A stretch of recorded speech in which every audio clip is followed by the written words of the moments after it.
Hello! Is anybody watching? I see some people are. How is my volume?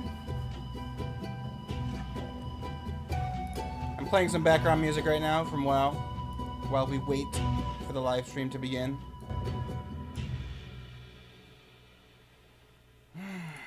Just give me a few seconds and we'll get back to the camera. Just setting a few things up.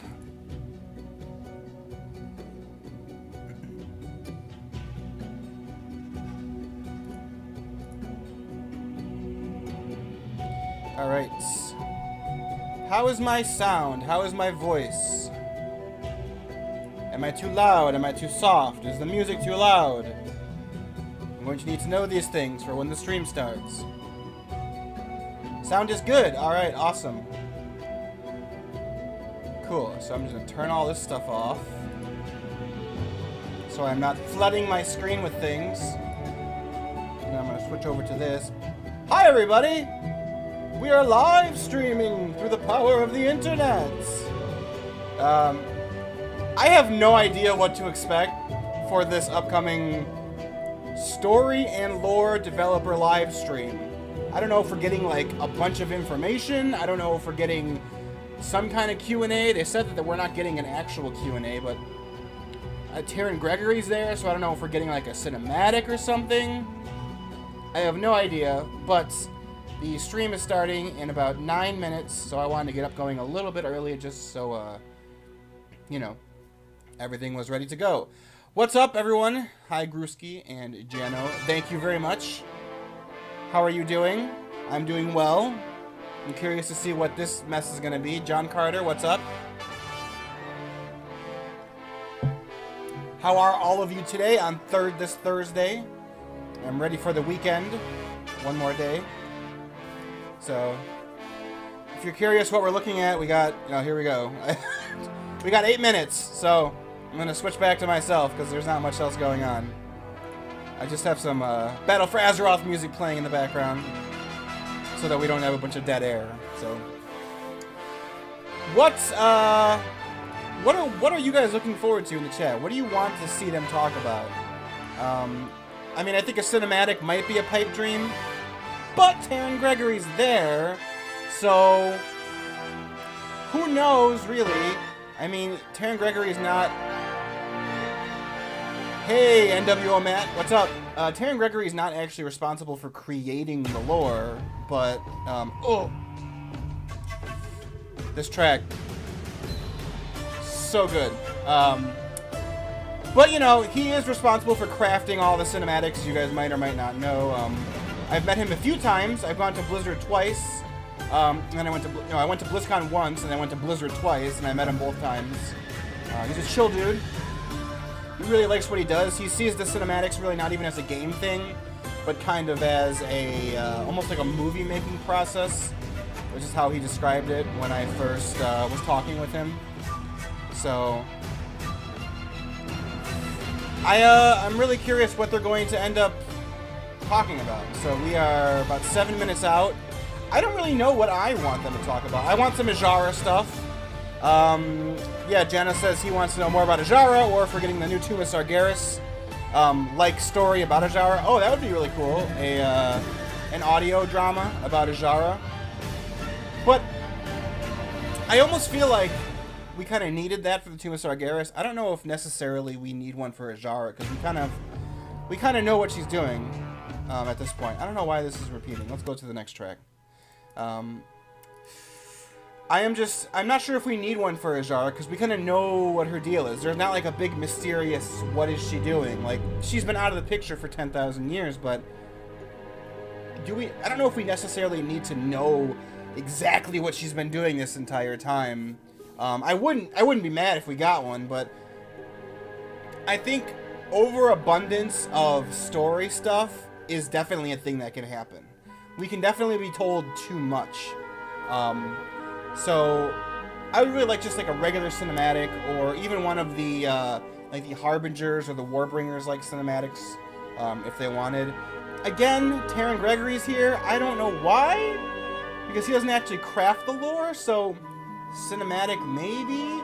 But I'm trying to think what the raid comes out, what, next week?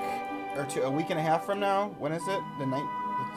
Whenever. The raid comes out really soon, so it would be strange if they put out, like, a Ajara cinematic. Unless there's a cinematic at the end of the 2-man raid. But that's also not coming out right now. But if there is, maybe they're going to show it off. I don't know. My point being, I can't imagine them doing, like revealing a big cinematic for the content that's not coming out next week. You know what I mean? Like, I feel like if they want to put out a cinematic, it'd have to be related to the Battle of Dazara lore, so.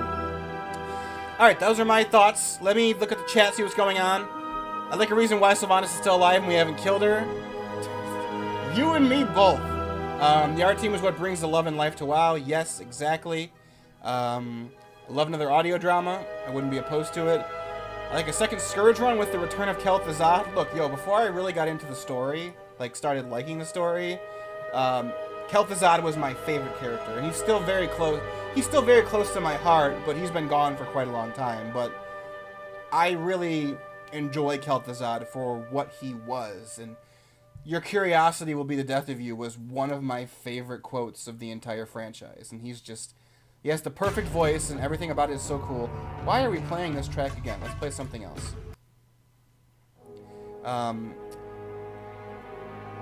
Taryn Gregory said he and his team devised the way for Varian died. He has input. Okay, I shouldn't say he doesn't have input.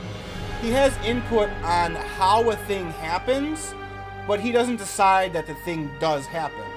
Much like Christy Golden, they kind of get the big chunks of this is what has to happen, this is what has to happen, this is what has to happen, figure it out, and they're given kind of a leeway. They do have to, like, get it, you know, verify that they can do this, but they can do, like, the how, but not the why or the when, from what I understand. Speaking with him, as well as seeing Christy Golden talk about it, and her role, because sadly, she's kind of become almost like a scapegoat for a lot of people who are upset about, upset about the story of the game, which is kind of a bummer.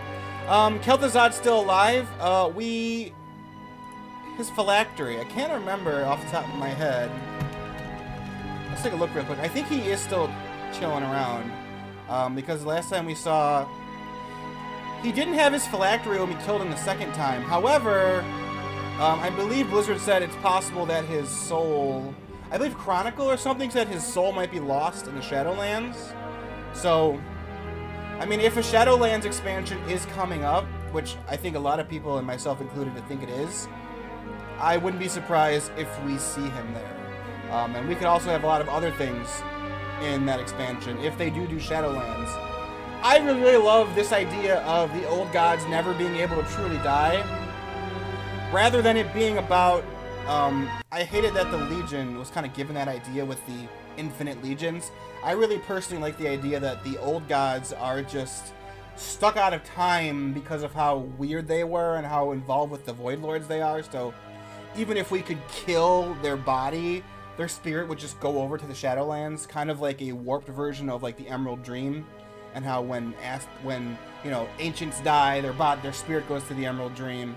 So what if we got to the Shadowlands and we go to the Shadowlands, however that would be, and you know, Yogg-Saron's there, Cthulhu's there, Y'Saraj is there. I think that would be a really interesting way for the old gods to try to mess with Azeroth still, even though they're technically dead, which is, you know, we did get a confirmation that they are dead. So, but if they are dead, it doesn't mean that their spirit's gone. You know what I mean? I mean, especially in Warcraft nowadays, where death really doesn't mean a lot anymore, unfortunately. So that's, I kind of really want that to be kind of how they do it. And maybe it's kind of like a Xanatos Gambit all along, where all of the old gods wanted to get into the Shadowlands, so they're kind of screwing as much things as they can up in the world. And if they succeed while they're alive, hey, they succeed while they're alive. But if they end up getting killed, their spirits go over to the Shadowlands, and then they can just keep screwing things up more, especially because the Immortals can't get there yet. So, I mean, we already would have 3 of the 4 old gods there, and we would just need N'Zoth, and then Xal'atath, whatever her deal is, if we end up killing her, we send all 5 of them over into the Shadowlands.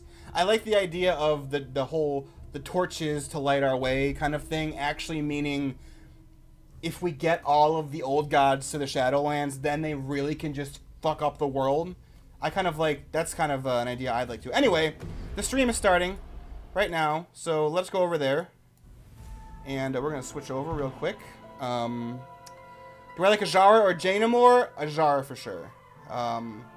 Jaina I really like a lot, but Ajara, I've loved Ajara forever. Laura here. We're just about to get started. Here we go. We're doing something a little bit different today. We're doing a story and lore live stream. It's a little bit different from our normal Q&As. We've got Steve Denuser and Taryn Gregory on, who are going to be talking to you guys a little bit about how we tell stories in World of Warcraft. Just so I can see the chat until we start. So without further ado, go ahead and take it away, Taryn and Steve. Oh, they are. All right. Well, what happens after they die? Here we go, guys. Well, this is such a major character. We really want her death to be impactful, and we want that funeral to be. Oh, hey. Are we live? Okay. We're live. Hey, I love Taryn Gregory. Who are you? Hey, everyone. My name's Taryn Gregory. I am a cinematic project director with Blizzard Animation. I have been working on World of Warcraft since joining Blizzard in 2006. In the early days, I started by working on trailers like The Black Temple for patch 2.1, The Wrathgate in Wrath of the Lich King, Fall of the Lich King, and many, many, many more in-game cinematics in the years since. He is such a cool dude to meet in real life. He's and I'm Steve Denuser, so I'm a senior narrative designer on World of Warcraft, and that means I do a lot of story stuff. So I help kind of plot out the story points for our patches and upcoming expansions.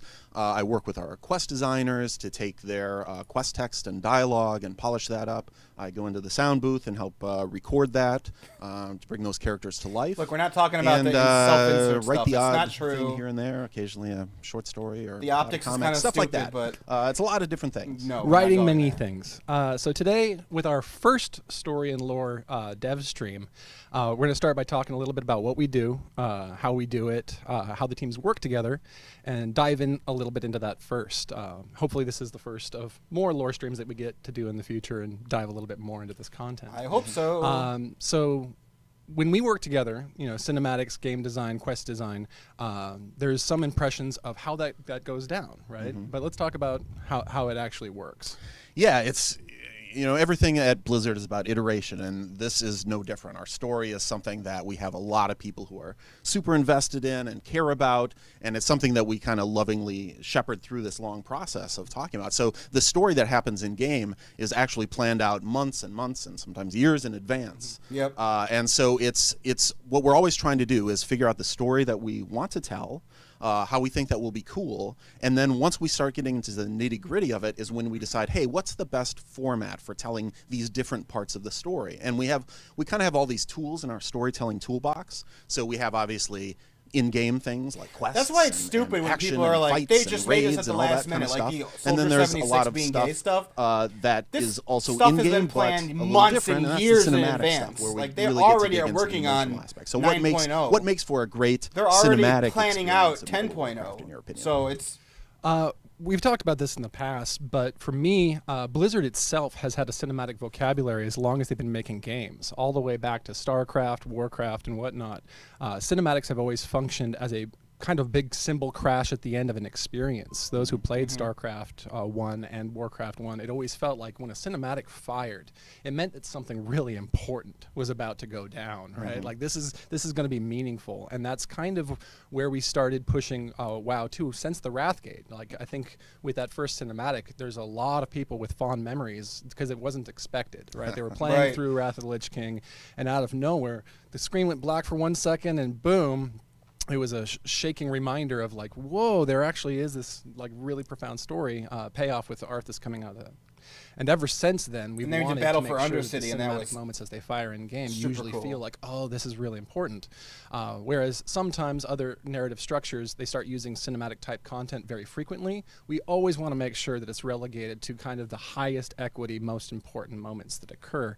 And we saw a lot of those during Battle for Azeroth. Yeah, totally. And what I think is cool is Not that as there's many as things Legion, that gameplay though. is And not good as at many as telling WoD. far as I wish stories there were go. more. So we have these phenomenal artists who build these great looking zones and Never thought I would towns say and WoD villages did it better, and but I all kind of these think things. WoD did it better than And Legion so when and a Battle player for comes Azeroth. into those areas, there's kind of ambient storytelling happening, and we can feel like who's attacking here, what's going on, what do these people fight for, what do they care about. I mean, they're all amazing. I mean, the and number. then you get quests that kind of guide basically you is what through. But bums what me the out. game isn't as good at is those really emotional moments where the story hinges on a character's expression or something being said, I that think- they I think say, Battle for and, Azeroth and has we the see best the reactions cinematic of those of around them all, and that's where and that's the cinematic Jaina one, really comes through. when you find her in the Absolutely. in the Blightlands. And we've had so many My different favorite. cinematic mediums in Battle for Azeroth this time around. I think it's from the best one. 2.5D motion story, artwork pieces with Jaina and the song, to the high fidelity CGI renders like Old Soldier, directed by Mark Messenger, and Doug Gregory had directed the 2.5D. And the in-game cinematics, all the way from the pre-patch through the questing experience, they've all been working in concert to try to. So this is really just thread the explaining what they're narrative doing through so and really far. Let's take a support look what at the game chat is real doing. quick. Let's Yeah. talk a little bit about Yeah, our let's- teams. Yeah. Oftentimes in these live streams, you get a couple Not people much in is front of going you on. We're just all that watching. represent their teams, but there's a lot of people who work on story and quest and cinematics and CDev and books and comics and everything. So let's talk about them for a second. Yeah. Like on the quest side of it, so we have this phenomenal team of 20 some. I lose count because it seems like we've been growing so much over the years. But we have this really wide-ranging group of people that all have different levels of they all love Sorry, my WoW, mouse keeps moving. and they all come in Waiting for the bringing good these stuff. ideas. Some of them have been on the team for a really long time. Some are fresh faces that help us kind of get some new ideas and some fresh blood in there. And so we really have this I mean, I kind guess of this is canvas necessary if you're that's not really laid out super for paying everyone. attention to For the example, lore in Battle like for me, then. Azeroth, we knew we were going to Kultiris and Zandalar. You don't know all and this so stuff we behind the really scenes. started digging in. We got our designers to think about, okay, we've got these great places, we've got these great scenes, we've got all these history in a lot of these places, because these were places that were rich with lore already. They had been talked about in game for a really long time. All the way back to Warcraft 2, right? Like We knew especially about like them. I wouldn't say Kultiris Kulturas and, had a you know, lot of both of backstory. them really. Yeah, it's We like, knew whoa, these about are what kingdoms they that were, we've known and have been alluded to since the Drustvar earliest days, and it's really really feels like it exciting was to just kind of pulled open out up of the the door and ass of see what's there just the for the CDev. first time. And so we felt like there was a none big of that had responsibility anything to on do with following what through we on knew the about fantasy that's been Kulturas. built up for so long, which that's one of the principal challenges of working in WoW, is that a lot of things that we reveal, they're not just new, they're actually things that have been anticipated for years, if not decades. Yes. That's a thank goodness we have such great historians on our team, because they can remind us, hey, we're going just to fired a Kultiris and historian, too. Zandalar. Anything we should know about? Anything we should remember? And there's tons of stuff. They had so 3, now it's, there's 2 from it's my great knowledge. to be. What I know from we behind think of the ourselves scenes. as kind of custodians of this great storyline and this great world, So, and we really take want with that as to you make will. sure that the stories we tell as we go forward kind of honor those traditions of World of Warcraft and take us to new places as well. So it's really great on the quest side, where folks can dig in and think about not only these big meta stories of what's going on in this war and this battle for the planet itself, but also take it down to the personal level and really see how these people who inhabit this world, they all have the same kind of hopes and fears and dreams that we humans have in the real world. And so a quest designer's job is part of making these big stories relatable. And then as we're working on that stuff, we're also thinking about, okay, so as we've got these quests moving through these areas, what kinds of cinematic ideas would be great to have here? What are these really high equity moments, like you said, that would really benefit from? Notice how Drustvar didn't have a from having a cinematic. more cinematic eye. It's almost like it had nothing to do with anything. That's where It your shouldn't team have been there, comes in. huh? Yeah, I think in Battle for Azeroth, and even recent expansions like Legion, we've seen more of an integrated collaboration in the development of not just cinematics, but the narrative as a whole. Thinking back to an example, the epilogues that we saw in Legion, where the gathering of the Horde and and the Alliance really demonstrated a different kind of storytelling.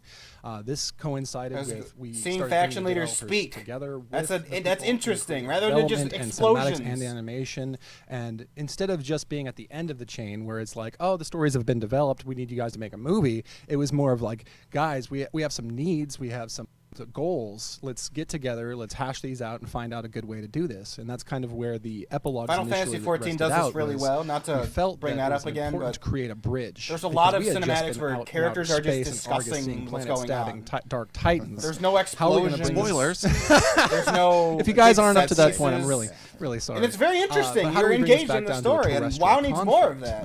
And that's why the epilogues were so good, because that's what they were. That's why the Jaina one's so good, because that's what it is. Creative development self-reflection, where she was working on Before the Storm, and coincidentally we'd identified the need for something to bridge that, and she was working on that novel, and we're like, actually the first scene kind of is functional in both manners, so it was a great bridge to start bringing that together.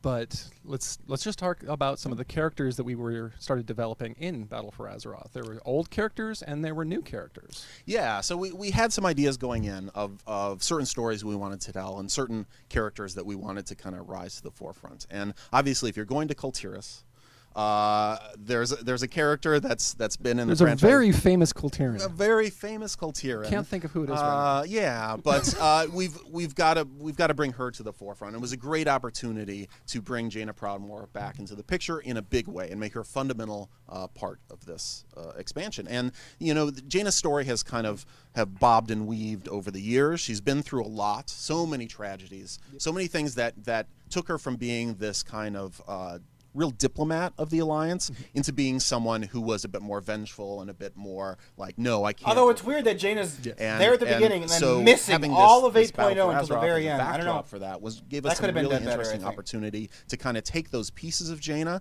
lay them out, and set a path forward for how we can kind of get her back into the fold and kind of get all of these kind of disparate threads that had been weaving through her character into a cohesive whole and make her someone who's awesome and fundamental to the world. Jaina's always been awesome. Of course, Jaina being one of the canon characters from the original Warcraft 3, and she's been through so many bobs and weaves, as you've been saying, that it could be hard to keep up with, right? Like, she was the veritable mage next door, you know, in Warcraft 3, young, bright-eyed, excited, and then with all the things that have happened to her, it was almost difficult to keep up. Jaina was the original Night Elves, the original punching bag. Was to crystallize, condense, and reunify the impression of who she is, what she's doing, what her intentions are, which we took through a multitude from her Warbringers series all the way through the in-game cinematics and the questing experience, taking her through Thros and whatnot. Yeah, so that was a great example of how, you know, we had we kind of came in with, you know, here's what we want to do. We want to use her as a character. We've got all these lands of Kultiris that we need to go through and have this story play out. But she's not in any of those zones, really collaborating about, hey, now let's identify those key on what moments actually happened that are going to be so impactful. We really want these cinematic She's not moments. in any of the 3 zones. There's so many of them. You know, from the very beginning, if you play an Alliance in BFA, you get that experience of seeing that doubt in her heart as she's sailing to Kultiris for the first time, and as you're walking through the town, all those moments of seeing how people react to her, and that you know, that first face off with her mother after so many years. Such great performances, such wonderful drama that played out there, and you guys nailed those cinematics so well.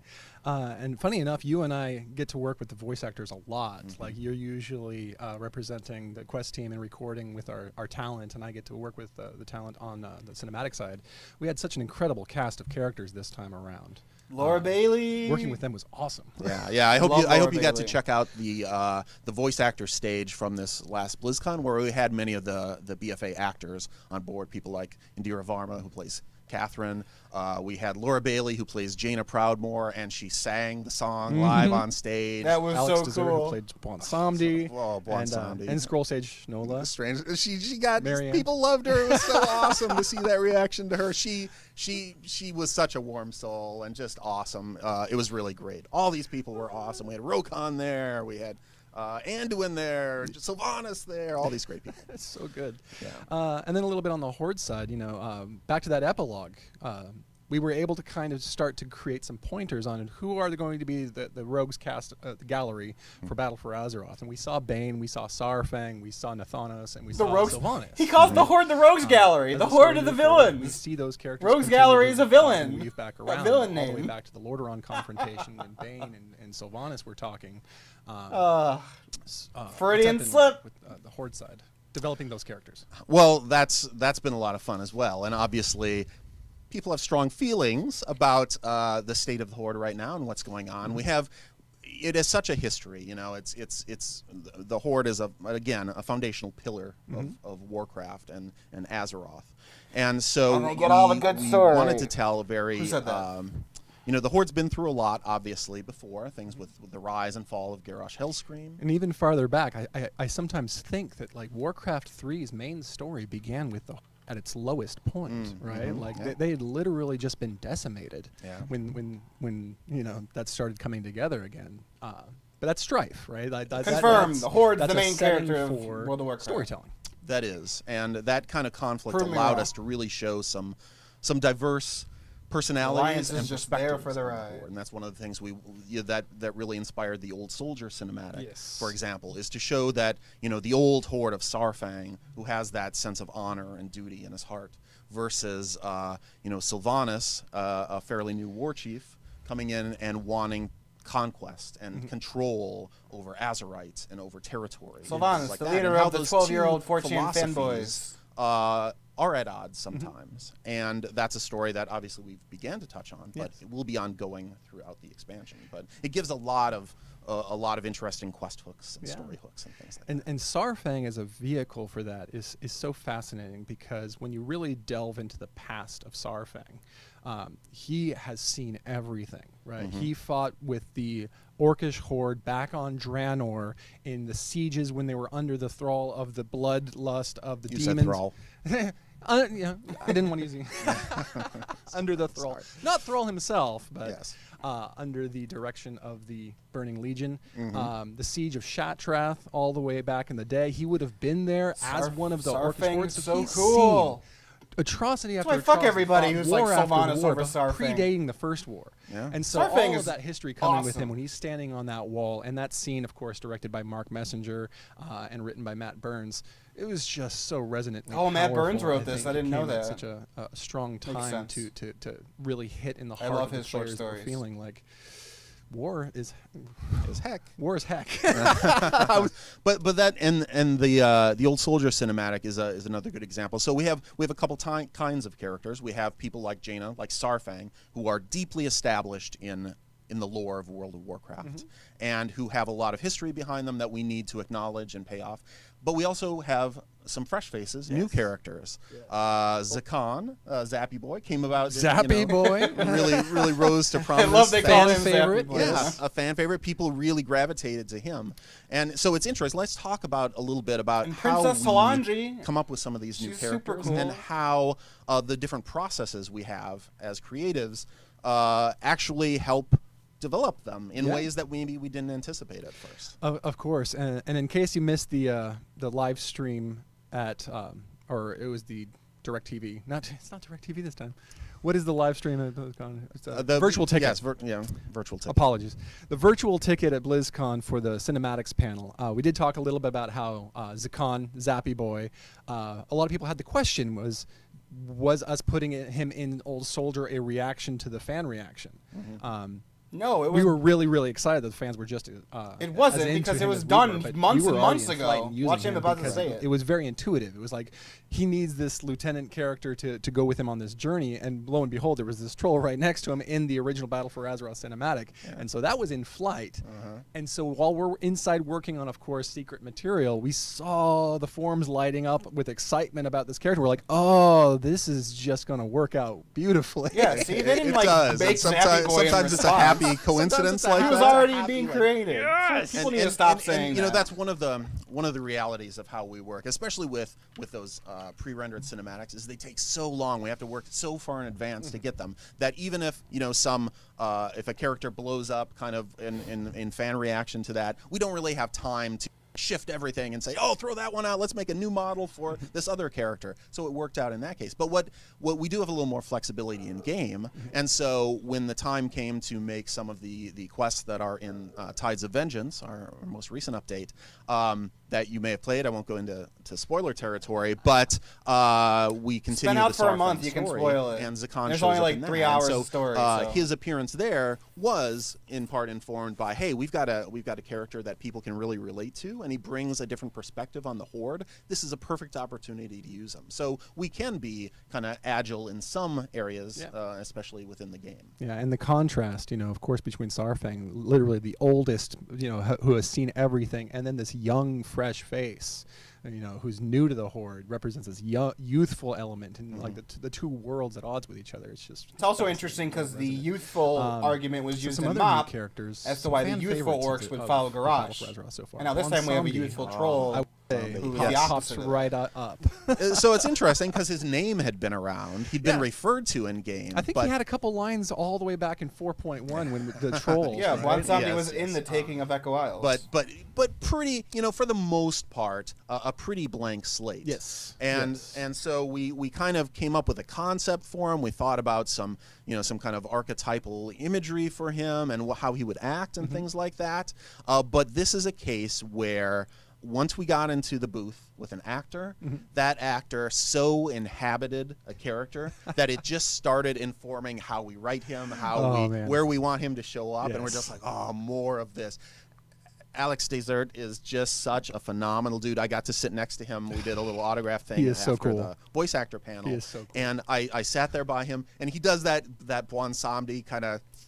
I can't do it. It's that little teeth-sucking sound that is just so cool. I've tried to do it ever since then. I'm terrible at it, so I apologize. But Alex is a sweetheart and just such a great guy. But it gives us such a spark when we get that performance and we hear things from the actor, and they're really our collaborators when we're in that vocal booth, because we come in with an idea of this is kind of we have the dialogue written and we know what the scene is, but once the actor really digs in, it makes us hear things that we I know I don't have those in my mind coming in. It's like some new, oh wow, that's a great spark. That's just a force multiplier, right? Just like, oh, you thought it was going to be this, and you get this. And one thing is that we don't get to express how tall he is. I never realized just, how tall Bonsomni is. That we also fall in love with these characters, right? Like Bonsomni, from the earliest times when we knew that the main storyline with Talanji and Rastakhan was going to pass through, a deal with Bonsomni, we were immediately stricken with just like, oh, the Loa of death. Like, this is just a fascinating prospect. Yeah. So already excited about working with that as a narrative construct, but then as the scales started on the Zandalari never stopped bothering me. They look really dumb. We don't have a lot of like tricksters in World of Warcraft. It's not a common archetype that we see, and so it felt really fresh and new and interesting. Chin. Oh, it looks dumb. I don't like it. Ball rolling, and then it bothers Alex me a came little in bit. And you heard him, and you were like, oh, and I think it actually did inform, like, almost going back and doing an iterative cycle and continuing to push through, right? Yeah. And working with Christy. Christy, of course, wrote the dialogue for dialogue and script for the Bonsomni and Rastakhan scene. If you've seen that one, let's make a deal. And her nuance with the way that he spoke was just so much fun. Oh, and it's so great. And another new character, Talanji, as you mentioned. Finally. She has just been a treat as well. And it's great to have another powerful female presence in there. To see her and Bonsomni interact, you're going to see a lot more of that going forward. Again, no spoilers. We're just tipping the iceberg a little bit, but there is some great stuff coming up, and to see her kind of work through the things, her land in turmoil. She's kind of this rebel character that's striking out and pulling in the Horde when there's others saying she shouldn't do that.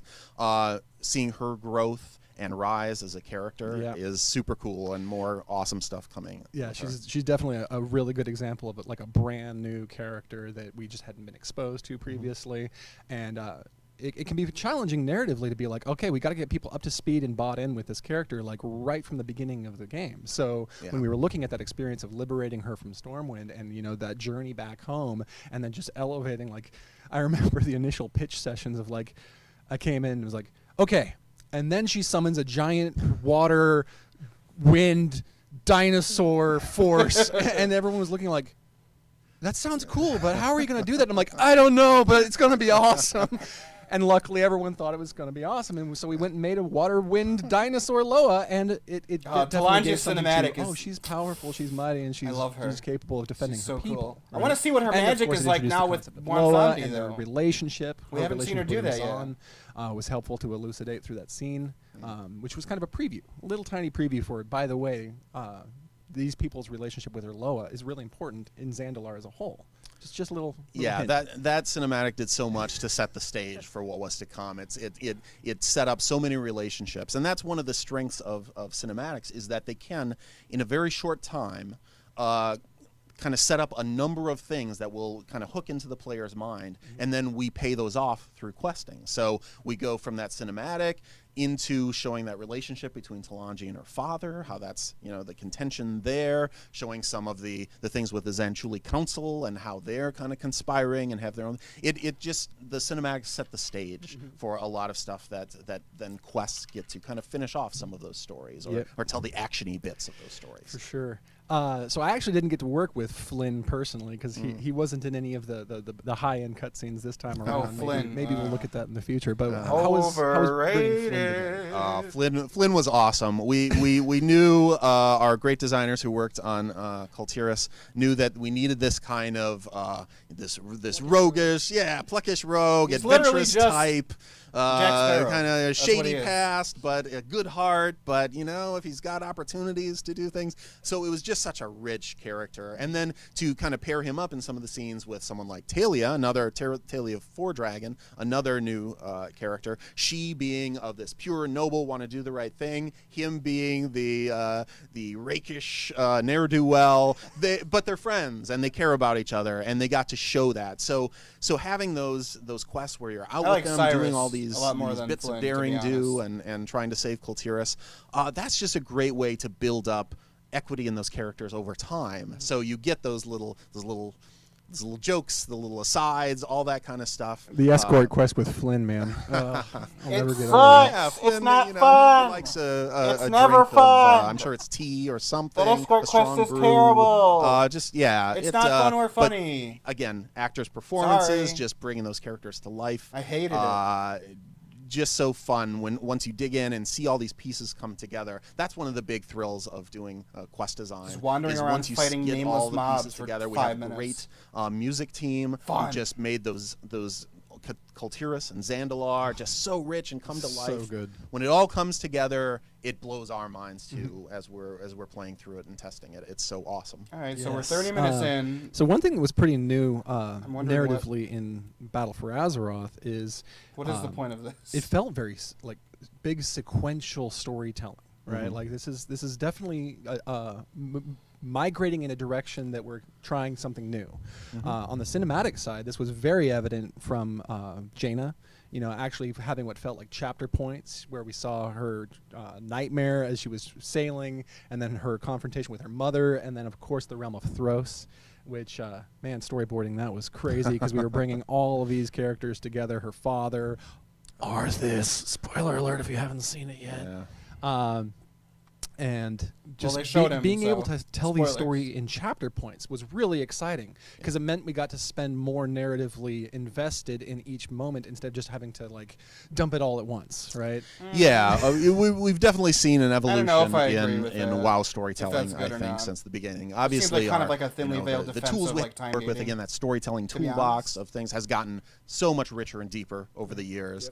So those early days of WoW, where really they could just kind of put the quests in the world and kind of have, oh, here's a village and here's 16 exclamation points. Go get them and then go around and fill that into.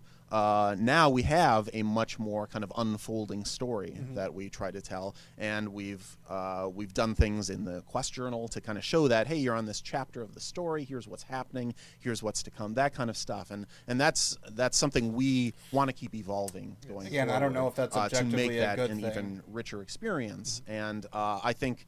And to to your pitch point, it is good for the story. especially I'm like, from going from say an early expansion like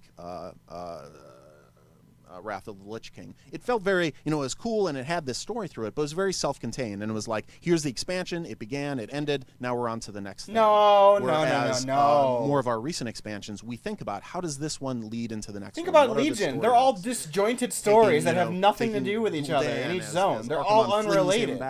By to design. Azrael. What's that story? How can that you say lead that? into That's the Burning not Legion coming false. in, and how does the ending cinematics with what the Titans do to Sargeras? How does that inform the start of Battle for Azeroth? Yeah. We put a lot of Drustvar. time into thinking Drustvar is about completely how those disjointed beats from line the up rest of the story. and how we can best tell those stories and make them feel like they're paying. Vol'dun is basically completely unrelated. Absolutely, and in fact, except for at the very end, expansion Mithrax ending is there. cinematic all the way back I don't to. I don't agree with that at all. They all kind of. And it's felt not as more I'm not like a organic Lich King with fanboy. I don't really everything's even fine. Everything's particularly fine. like that look, expansion that everything's much, fine. And Legion was the first one it's that a fine ended with that expansion, shot but of looking up and like, I don't oh, know. by the way, we might have sealed off Illidan and the rest of the thing, but there's a sword in our planet, right? So it's this cliffhanger of like, what's next? So it does create more of a sense of.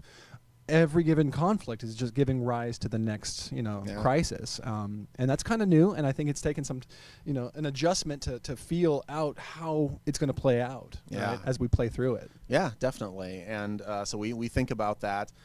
So one of the other process things that we have is, obviously we have a lot of buildings, a lot of teams here at Blizzard, and one of the ways that our disparate groups kind of come together is kind of our weekly writers' room, as we call it. And so it's not that different from how TV shows are sometimes done, where you have the teams, the people from Cinematics team, creative development, the Quest folks, our creative director, Alex Afraziabi is there, I'm there. Animation leadership, all kinds of people. Yeah, all kinds of folks in the room, literally around a table together, and doing things like, hey, we have some cinematics plan, let's go over the script, and beating up those scripts and talking about them and saying, hey, this really worked for me, or this part, man, not quite right. What could we change about this wording here? Or doing table reads where everyone takes a character and that's so awesome. have to put on the best, orc voice as we're speaking across the table.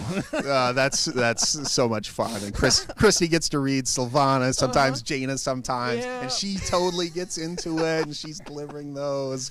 And Mark Messenger, he loves doing Sarfang. He's a great Sarfang. He is a great Sarfang. A lot of the reference footage, again, in those behind the scenes, you'll see that they did live action cuts of Old Soldier, for instance. Although in Old Soldier, he was Zappy Boy. But well, you gotta break character sometimes. Go against type. Sometimes. Exactly. Yeah. But I think in Lost Honor, all the reference footage was him playing Saurfang, and he did a great job in that live action reference that the animators took inspiration from. Yeah. So we do things in that room, like look at the storyboards that you guys come up with in the very early stages of like, hey, here's how we think that this cinematic is going to flow, and we have that temporary voiceover over it so that we can kind of see, this is how those this is scenes, interesting, but I feel like they talked about all of this when they did the cinematic panel last BlizzCon, so on screen, and then we can react to that and be like, oh, actually, what about this idea? I'm waiting for the new thing or and something. Oftentimes that will then bounce back to the Quest team, right? Like once the cinematic is developed, we heard Christy Golden talk about the round table. We saw pictures of it. Come together and look at the movie, and it'll spark all of the ideas on like, oh, this should happen after this movie. This should go to here, right? And so it's always a folding, like snake eating its tail kind of thing. It's never so clean as like here's a slot to put a movie in, please, right? It's very much a collaborative effort. Yeah, and like you say, it's really cool how the different team, the work that's done by the different teams fuels the ideas and creativity of the others. So, like you say, our quest designers see some cinematic. We have regular team meetings, and we play the stuff that's in progress for everybody, and people go, "Oh, holy cow, that was so awesome!" Now, as I'm writing this next thing, I want to refer to that. I want to make this, and so it really is an iterative process, because then you see what's coming up next in the quests, and you're like, "Hey, for this next thing, we should really do this," and it's just great that we all come from this place of loving the game, loving this story so much, and having all these great characters to work with. And it's really about us, you know, letting the characters tell us where they need to go, what's going to happen to this world, and then I don't know about that with Sylvanas. To get You them talked to where to some they of her feel like they need fans. to go. Yes, They're not happy with that. And over on my team, you know, we have And I find many it different funny. disciplines, from, you know, writers to editors to animators, modelers, everything working in concert with this stuff. And one of the teams that we've been working with lately is our cutscene team. You know, some individuals that have been putting together some of the smaller scenes that you may have seen in Battle for Azeroth that actually tend to feature your character. Yeah. One that just came out very recently was Cool Tyrants Don't Look at Explosions, which I think is probably the top and best possible use of character insertion in a cutscene. I would have to agree with you. Got to give Kate credit for that, right? Yes, yes. So that's interesting. We have different types of cinematics. We have different names for them. We have the fully rendered ones like Old Soldier that take a really long time, that have all these people working on these very high fidelity models. We have what we call in-game cinematics, IGCs, that are they're the character models, but models plus. Yes. So we get custom animations and things that really show them talking and their emotions. Like old-fashioned FMVs, right? Yeah, like it almost feels like it just kicks in. It's like, okay, this looks familiar, but it's right. It's and ultimately meant to look very much like the experience, as not to be throw you out of the experience, right? Yeah. When you're playing the game, it feels like it goes seamlessly, and even though it is plussed. Right. Yeah, absolutely. And that's an example of that would be like Jaina being rescued from Thros, where we see Catherine and we see all those moments with Arthas and Dalen, the ghosts of all these, you know, Jaina's past and all that sort of thing. And it's we control the camera, we give you the shots, all that kind of stuff. And it really is, again, for those high equity moments where emotion and character reaction is so important. And then we have a third type of cinematic, which we are. Notice how this cinematic has no like big explosions or anything. So those have a long history. Those have been in the game for a long time. Yeah, if anyone remembers playing Cataclysm, the first time the designers had used our vehicle technology to create some cutscene-like material, and the first time you walked into Oldham. Oldham has one or two of those, just I a believe. couple, Our designer Steve Burke, who worked on that. Harrison Jones. We have an admission. Designers tend to have this kind of new toy phenomenon where we get some new piece of tech, vehicles in Wrath of the Lich King. Vehicles are awesome. Let's put vehicles everywhere, and vehicles inside vehicles. And then if you're transformed into a vehicle that's riding a vehicle, I could do this. And Cataclysm, it was really a lot new cutscene technology, and so we have some of those Cataclysm zones that have a lot of cutscenes in them.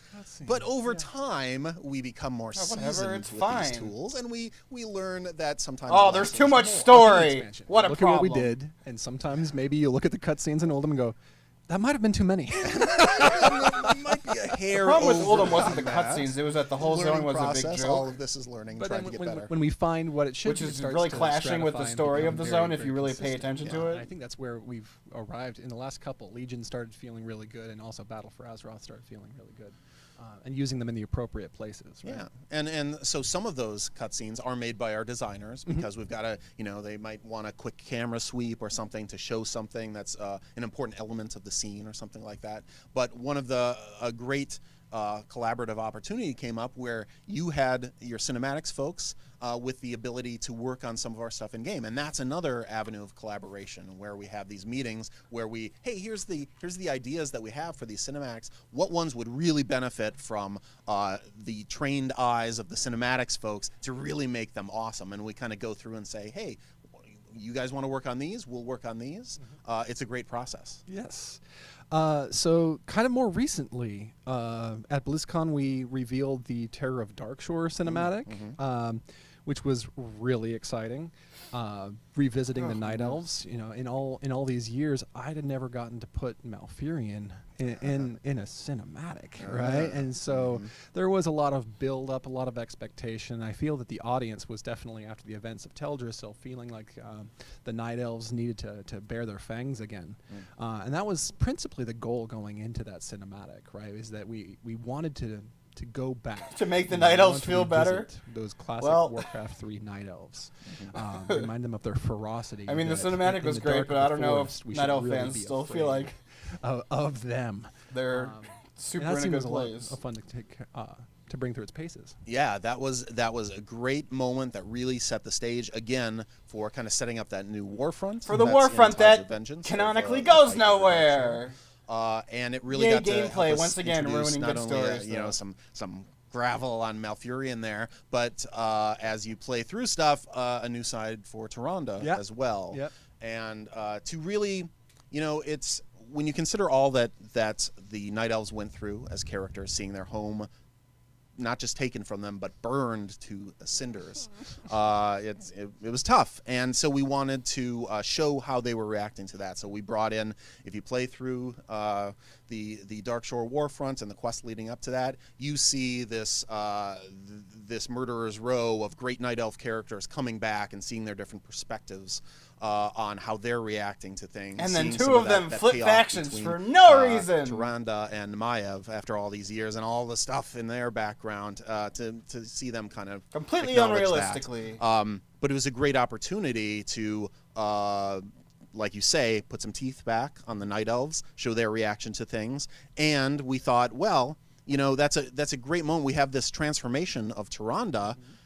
That energy that she's calling upon, this dark side of Elune, how that infuses the other Night Elves in the Warfront. Hey, why not give that as an option to players? Allow them to tap into that power as well. Character customization, yes. Character customization. Yes. And a lot of people were interested online in how exactly the players came to have the black eyes. It is. You know, the darkened eyes. Yes, that darkened eyes. And I think that speaks to the power of that ritual, this ancient ritual that Tyrande taps into. Again, sorry, spoilers, but Tyrande taps into that ritual, that calling upon. It's not even calling upon. She's demanding. She's like, give me this power. Yep. You turned your back on us as those so-and-sos took our home from us. Now you owe us. Yep. Give me this power. And that so infused her that it could change those elves. So we wanted to give players that opportunity. Tyrande's voice actress to say, does you know a what? great job. I'm part of that too. I stand with Tyrande and show that off in their characters. And if you'll notice at the Warfront, all the NPCs that are Night Elves actually have the darkened eyes. So there's definitely a sense that in proximity, fighting on behalf of the darkened element of Elune under the darkened moon,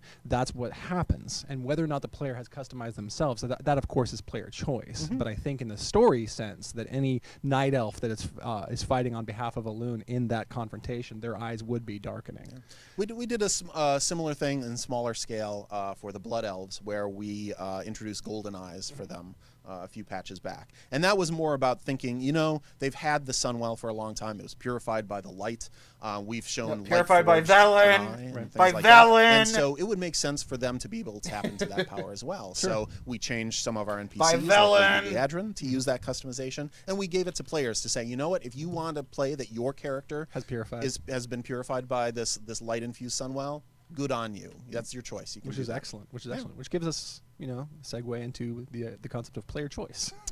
Well, that's an interesting subject that has come up a lot recently.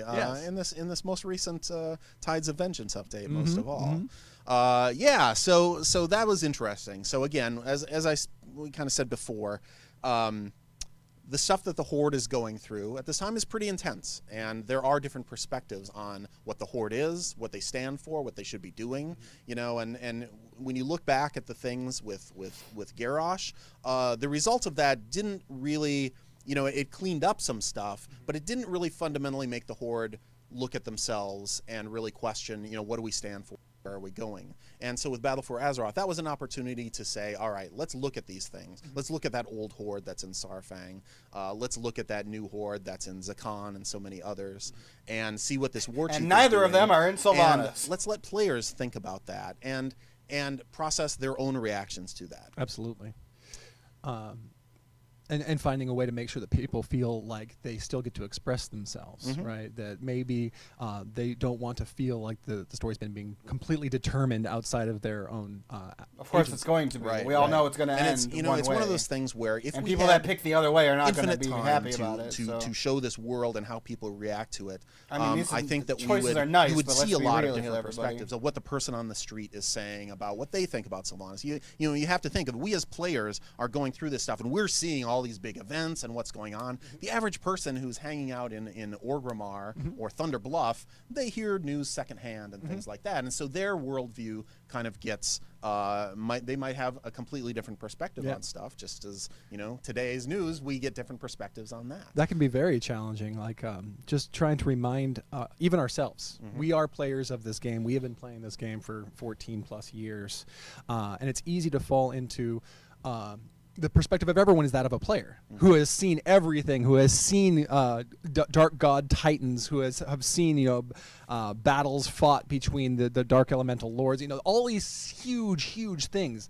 That's the normal no. The average person who lives in has only heard tales of that. Maybe they're almost mythical to them, right? Yeah. And one example came up in the Terror of Darkshore when Shendruk the orc is like, a night elf can't do that. A lot of people were initially like, what are you talking about? Of course a night elf could wreck a raiding party, which I would actually say, if you've ever 1v5'd in arena, that's not quite exactly true. But I think from the perspective of someone like Shendruk, this orc that maybe they've been on This is why I've always defended the Legion Varian Death stuff, because people are like, the Horde lands for years. They should have known Sylvanas was pulling back, and it's like, well, why would they know that? None of them have been the heroic level night elves. Why would Varian and Mechatork and them know that? It's absolutely true. Yeah. Right? Like, I've never seen a night elf be able to do that. You've never seen Malfurion. Perspectives are a big thing that people don't always watching us stream. We'll get back to the player choice thing, but a little tangent. But it's interesting in that, just like in the real world, everybody sees events happen and they kind of form their own story about it.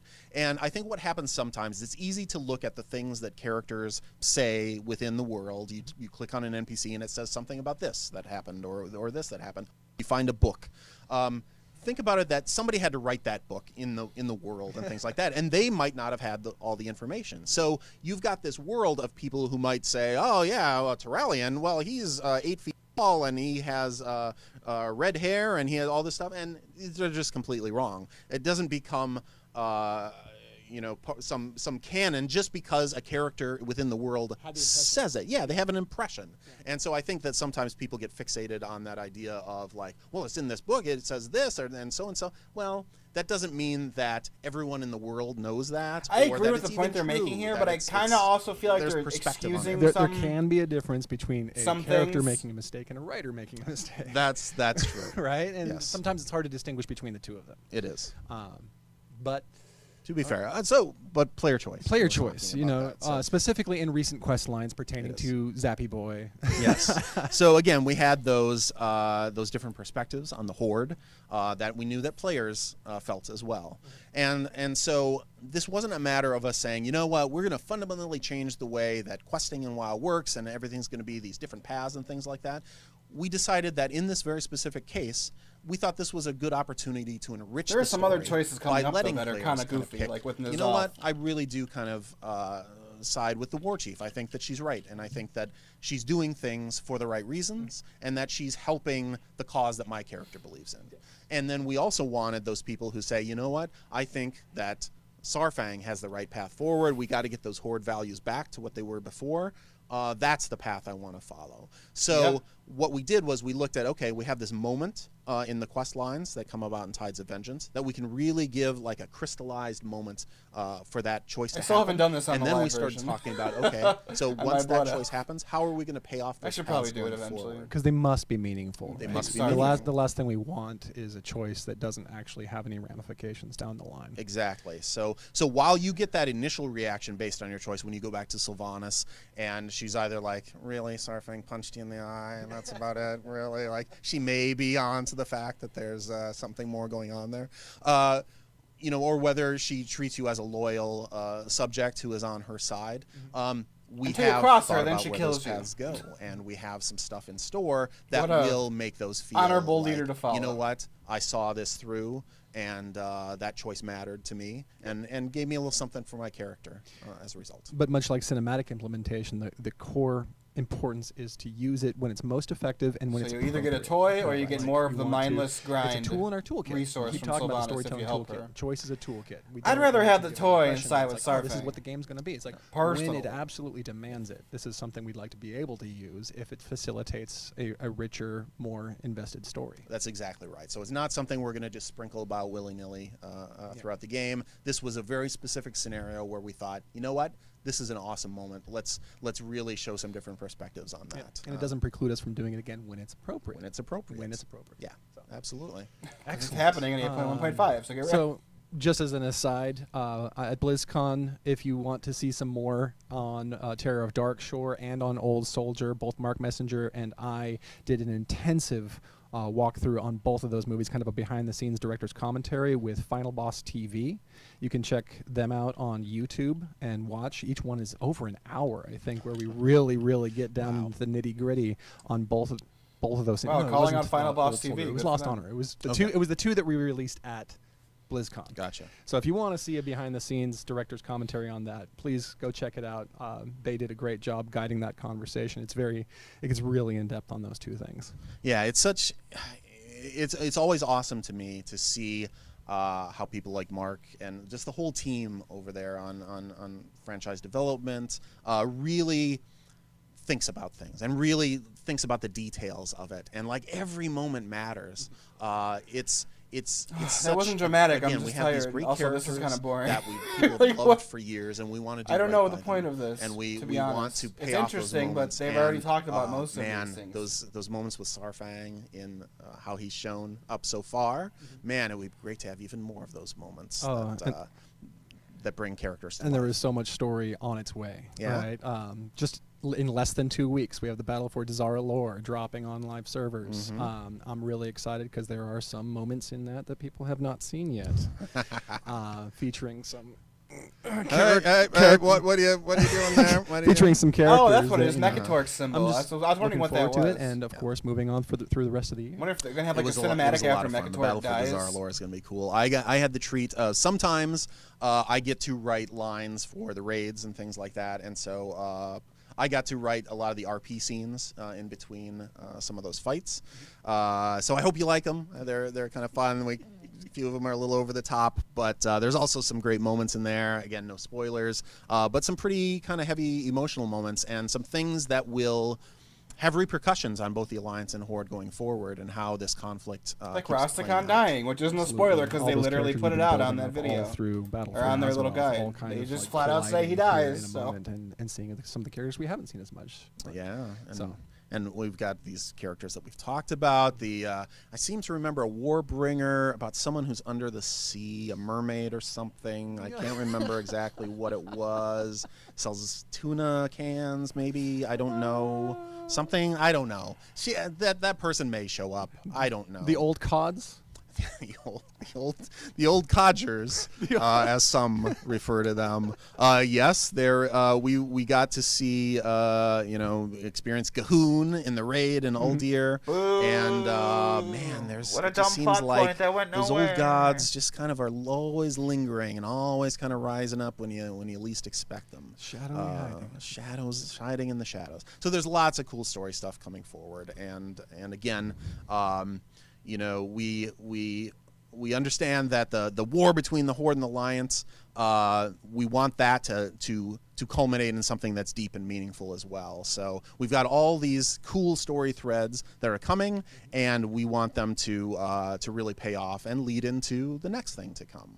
Absolutely. So we spend a lot of time doing that in our writers' room as well, thinking about that stuff that's coming forward. Oh yeah, I mean, we just spend hours and hours. Christy Golden and I talked about this at BlizzCon in the sense that like we meet every day at 5 o'clock, and a lot of the time is just spent making sure that we've fully wrapped our heads around what the challenges that we're facing are. Explored as many avenues as we can possibly find, and then really come to an invested direction to go forward on, and that is just, it's so exhilarating to be a part of it, because again, we are just as excited about these characters. Everyone I know on the quest team, whenever I visit and talk to them, everyone lights up. Everyone wants to talk about these characters all night long.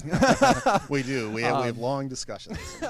Definitely. There is so much passion on the team and so much love for these characters, and we're always 100% doing our best to create the greatest. This is why I'll always defend like the individual and you know that developers, story but I'll sometimes bash, necessitates like, that bad things happen to characters. Overarching. But again, you know, I that's kind what's of fucking think everything up. of when we're working on stuff like storytelling on this game is almost like it has an element of archaeology to it, where you like kind of are sifting away the sand a little bit, and you're uncovering as you're trying to work your way through a story. You're like, hey, actually, this is kind of guiding me. There's Discovery. these touchstones. It's a discovery, yeah. And you have to do something that's true to the story. You kind of have to set aside, your own, man, I love this character and I don't want anything bad to happen to them, but man, the story really kind of demands that they get put under these pressures. And how are they going to react to those pressures? That's really one of the fundamentals of storytelling. It's got to be talking about Sylvanas. Sometimes that makes or Jaina, but her hard thing's choices, already done. bad basically. things happen. This has got to be talking about Bad Sylvanas, things happen right? to good people in the world, Taryn. I don't know if you're aware of that, but we get touched by those things as well, and sometimes we have to make hard decisions and let Varian go in that moment and things like that. And there's more to come. I was tripping out yesterday. I was like, man, I think we recorded the VO for Varian at the Broken Shore like 3 years ago. Wow. I was like, time is just flying. It does. Blinking. What expansion are we in? What patch is it? Oh, how do we do that? Especially having done them over and over. It's great. MMOs, telling stories So in get MMOs ready for has Sylvanas' always been a challenging death. thing because Or we've got these big lumps of content when an expansion ships. Big drop. Big drop Patch, of content. patch. Patch. And one of the things that we really worked on with Legion is to have that flow of story through these things, and that Except sense, like you 7.2 said, when there was no unfolding story at narrative. all. Yep, that leads somewhere. But and we're doing that same thing with Battle for Azeroth. And sometimes it's it's hard to think. We've only really just got into the first major update for it with Tides of Vengeance, and there's so much more. We have in our heads, well, what's happening in this and this and this, and we've got all those things ahead, and it's hard not to talk about them. Sometimes we almost accidentally. Every moment you're going, is that no? But I think in the terms of in Legion, right? Legion was established on the Burning Legion lore, and I think to a degree it was very intuitive, right? Like it was a journey that you could almost imagine in your mind before it's happening, and therefore as it plays out, you're like, okay, I'm totally on board. We're going to Argus, of course we are, right? Like what else would we do? Battle for Azeroth, I think, is a little bit more in the fog of war, right? Like there's a little bit more of a trepidation as to like where is this story going? I don't know. We knew we were going to Nashatar, and we know when Xal'atath is coming. It's challenging to answer any questions about that because those are spoilers, right? And the last thing we want to do is drop spoilers. It is, and like you say, it is because people are so invested. Alliance, Horde, fundamentals of the game. They have been since the RTSs way back in the day. So people have years and years of that, how their characters connect to these big factions in the world, and so everyone's going to have opinions and those things that make them feel, and that's something we definitely want. We want players to feel that this conflict is real and that the stakes are high. Yes. And sometimes people have to pay the price for the decisions they make.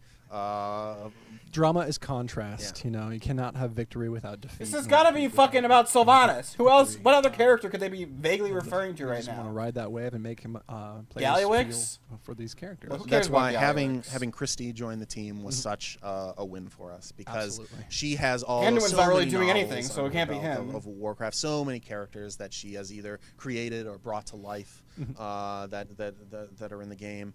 So to have her bring that heart to those characters, and it's really cool because sometimes the cutscenes we do in game are written by the designers or myself, and sometimes she comes in for those high equity moments and writes them, and she obviously works on all the IGCs, those in-game high fidelity ones, but she just brings such a voice and such a such a heart to everything. It's wonderful. It's awesome to have wonderful. her on board.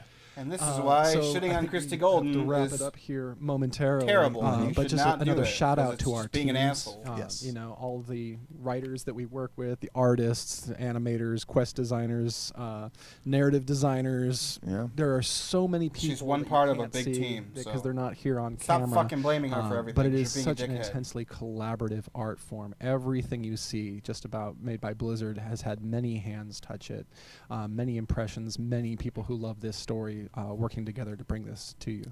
I think if that would be, if people can take that away from this this little talk that we have, is that there is so much love and so much caring, and people who live and breathe this, live and breathe, breathe the world. They live and breathe this world every day, and it's such a joy to us. It's such a privilege to be able to work and play within this space. We love the game. We love the stories and these characters that fuel us and ignite our passions and our ideas every day. So thank you for being a part of that and for sticking with us through this journey, the twists and turns and all this stuff. We got way more twists and turns to come. A lot more coming. But our hope is that as you look back on Battle for Azeroth, once the last torch has been snuffed and all that kind of thing, the last funeral pyre lit, that you will see that, wow, that was a story that really changed the world and had a lot of heart behind it. And we hope you enjoy Desara Lore going live in just a week and a half. Yes, season 2 of our little Tides of Vengeance update here. So that's Season really exciting. 2, because So have fun, patches have to have be nice to seasons each now. other, and Gotta Thank you draw that for out. tuning in. and we'll do more of these. And maybe we'll even answer more of your questions. Who knows? Until next time. All right, so that was a gigantic waste of time. I mean, what? What? What? I don't know. Like, it wasn't terrible, but I just don't know really what the point of it was, to be honest. Because we knew a lot about it already, so it's... I don't know.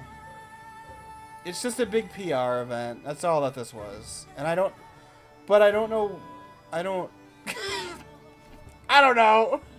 Like, I don't know what to say about it. I just don't get it. Well, they didn't say they were gonna... This wasn't gonna be a Q&A. They even came out and said... this wasn't gonna be a Q&A, so I wasn't expecting it to be one. But I would have liked at least something... Like, at the very end, maybe? Like, they were vaguely referring to, like, oh, you shouldn't get mad that characters are going to face consequences for their actions. I literally don't know who else they could be talking about if that's not Sylvanas, because Anduin's done jack shit in this expansion. It could be Sarfang, I guess, but he's being portrayed as, like, the hero of this storyline, as much as Sylvanas fans want to hate him. You have to admit, Sylvanas is being painted as the villain, and Sarfang's being painted as the hero. So it's just, I don't know what you expect. I'm going to bounce off that and play the Canticle of Sacrifice, because I fucking love that from Legion.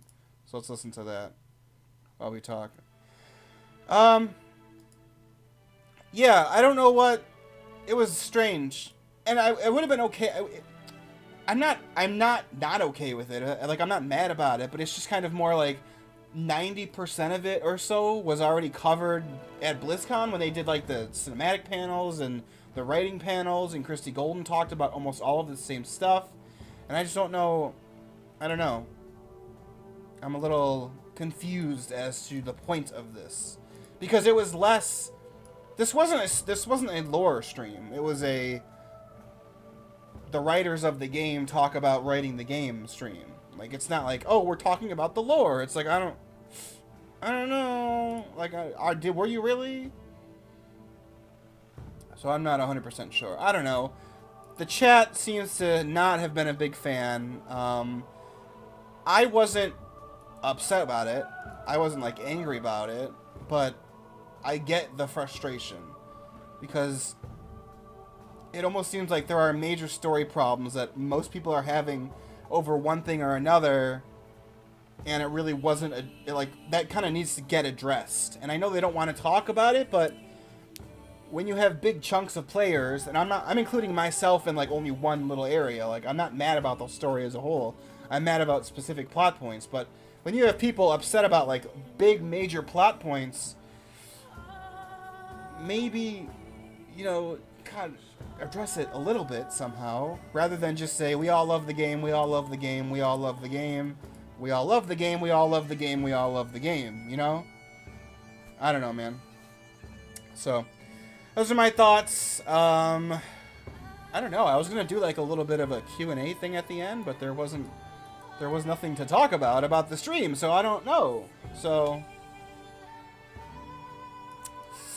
the game's being ripped apart, and this is their so-called video that will explain more. I don't know about that. I mean, I'm certainly not like defending Battle for Azeroth. Of all people, I'm not the one that does that, but maybe expectations for a lot of people were a little too high. I thought this was a Q&A for like a long time, because the original thread they put out talking about this, they said at one point, like, write down below what you'd like to know, but they weren't talked about it. They didn't talk about anything. So, but I think it was yesterday or 2 days ago, Ian Hazakostas was on Twitter saying this is not a Q&A, so you shouldn't expect it to be one. So I was like, all right. Like, I wasn't expecting anything after that, so I don't know. It's just... It was interesting. I love Taron Gregory. He's a super chill, cool guy. I've met him before. When he's talking about like how they have lore discussions for like throughout the night, like for like hours and hours going into the night. That literally happened when I was at BlizzCon with Jesse from the Lost Codex and Stickney from not WoW Insider, whatever they're called now, Blizzard Watch. Her and I and him and Taron Gregory also came to our hotel. And we were just like hanging out for like till like 3 in the morning, to the point that I had to go to bed because my flight was at like 7 a.m. Like, I went to bed while they were still out there. And he's just a super cool dude. He's like, I can't say enough nice things about Taron Gregory. He's super cool. I got to shake his hand and say, thank you for making me cry in so many cinematics. And then I also said, keep it up. And then he basically said, oh, well, there's not too many tear-jerking ones coming up. And I was like, that's all right. You let Gen punch her in the face. And this was like right when Legion was coming out. So I was like, that's enough for me. So, he's super cool. I have never met Steve Dancer. I know he's the butt of the joke of the self-insert stuff with Nathanos. That's not true. Stop saying it. You know, we can criticize the game without fucking attacking the devs personally. It's, you know, we can do that, guys. We can be upset with something without going, fuck this particular developer, because I don't think that's fair. And I think of everything I've ever said to myself, or said online on Twitter or in videos. I'm not a super huge fan of what Blizzard and WoW is doing right now, but still, come on. It's not any one particular person's fault in the development team. Like, don't be a dickhead. Like, you're making all of us look bad.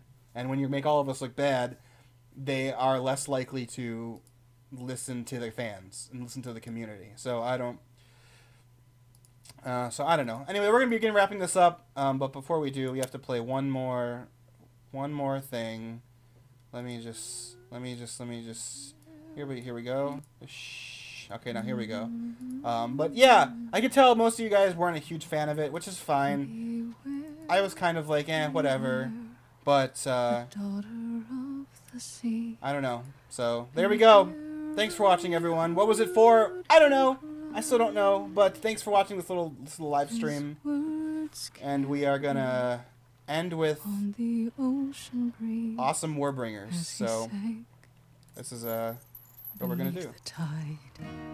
Because I absolutely love fucking Warbringers. So we're gonna end with a happy note, so that everyone who's upset can get a little bit out of their system.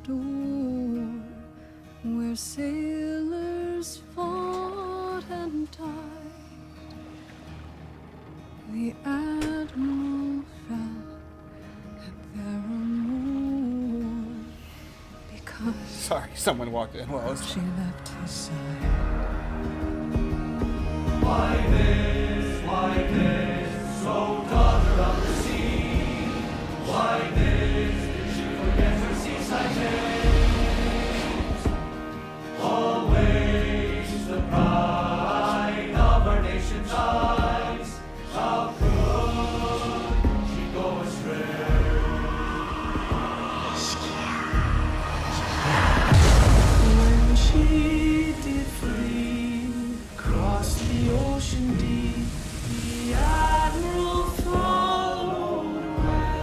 Jaina's dad's boat. What else but sail to save a daughter's life and breathe just a breath. But there he found upon those distant shores enemies on the rise. But when he faced those savage foes, his daughter stood aside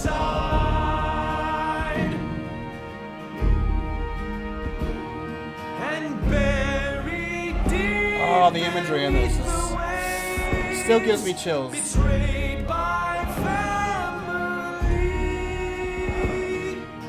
to his nation with his last breath cried, beware the daughter of the sea.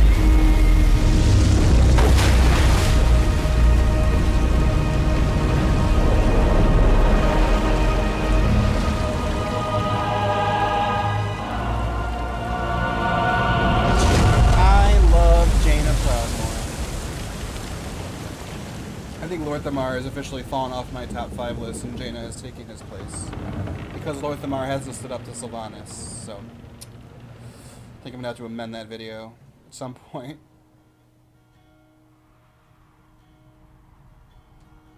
I'm listening now. Father.